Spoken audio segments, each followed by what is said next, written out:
Assalamualaikum. Lihat sharingnya beberapa oknum dokter, saya tuh gemes.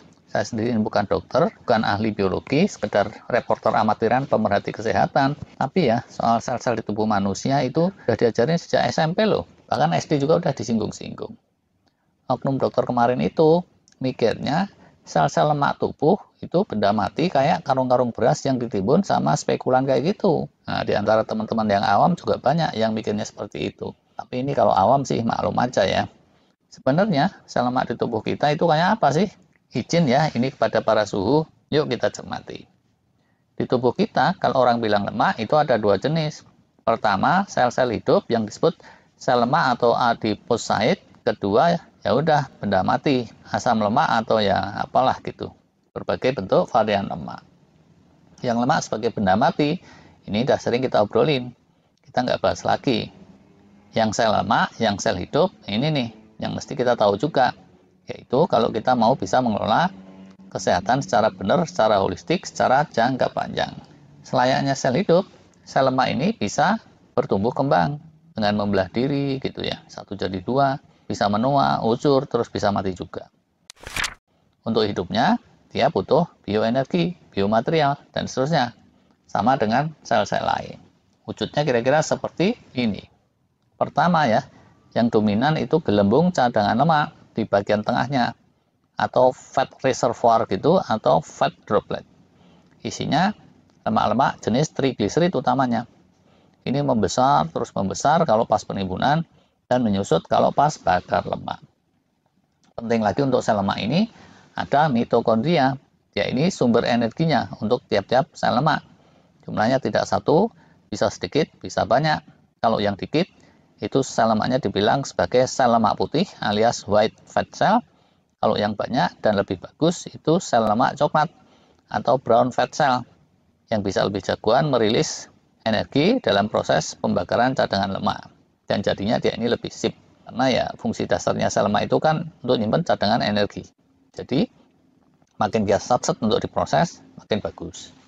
Tidak cuma mitokondrianya banyak, sel lemak coklat ini droplet lemaknya bisa beberapa biji di setiap sel, walaupun ukurannya kecilan.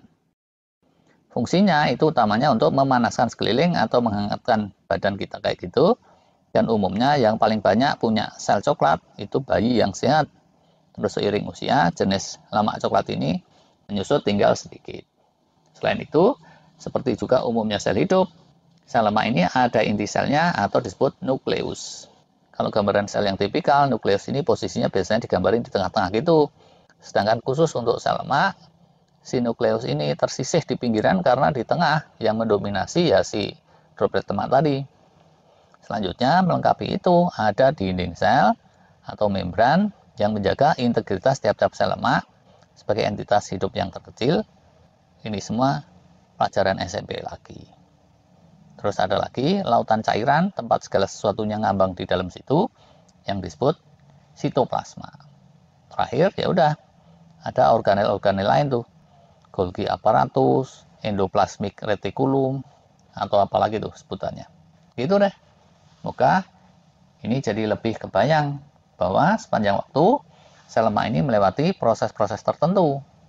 Karena si trigliserid itu kan mesti nembus masuk ke gelembung lemak tadi dengan sedemikian rupa sehingga tidak bikin ambyar hidupnya si sel lemak. Demikian juga saat bakar lemak, itu trigliseridnya mesti bisa diproses melalui suatu proses ketosis gitu, yang juga sepanjang proses hidupnya si lemak itu mesti tetap kejaga enggak ambyar.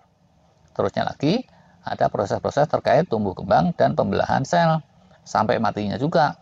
Terus ada daur ulang melalui jenis autofagi yang disebut lipofagi dan seterusnya. Sebagai sel hidup, sel lemak ini berinteraksi juga dengan sel-sel lain dan atau tubuh kita keseluruhannya.